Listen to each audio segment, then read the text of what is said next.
3.5 hours. Time to buckle in.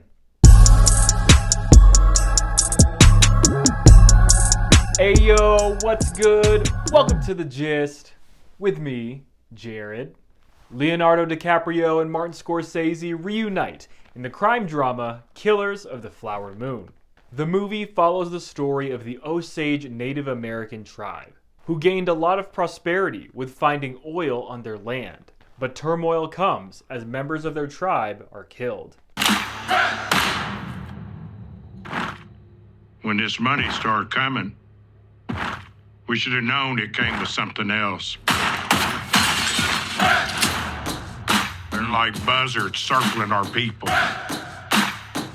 We're still warriors.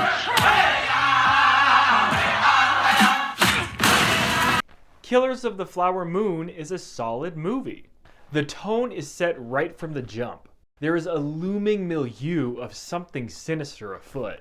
We follow the Osage tribe, Leonardo DiCaprio's family, and his growing interest in Lily Gladstone's character.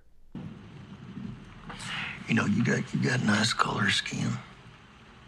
What color would you say that is? My color. The cast delivers awesome performances. Whether in roles large or small, everyone was serviceable to the story.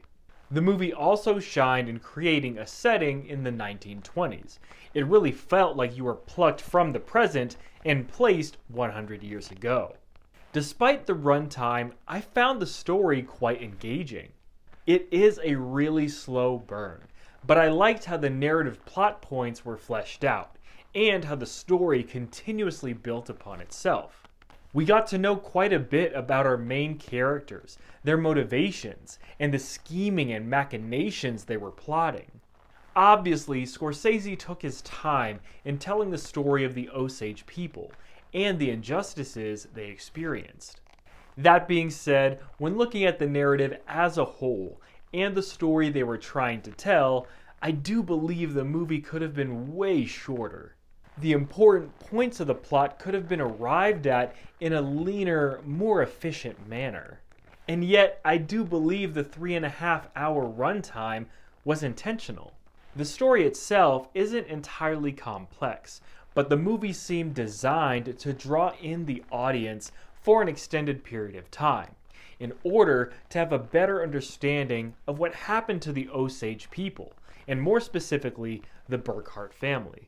Besides the runtime being the barrier of entry for this movie, I think the subject matter would be the only other thing giving people cause to pause in seeing this film. Racial injustice is certainly a topic that gets my blood boiling, and I found that Killers of the Flower Moon did an effective job at eliciting my anger and frustration. This film is intentional, but it's not for the faint of heart. It's one of those movies that is quite good, but I'll probably only end up watching once. Much like Wind River, it's a really good movie, but with a tough subject matter. And that's the gist to my spoiler-free review of Killers of the Flower Moon. This film truly takes you on a journey of the Osage Native American tribe and the Burkhart family. There are some highs, but many lows.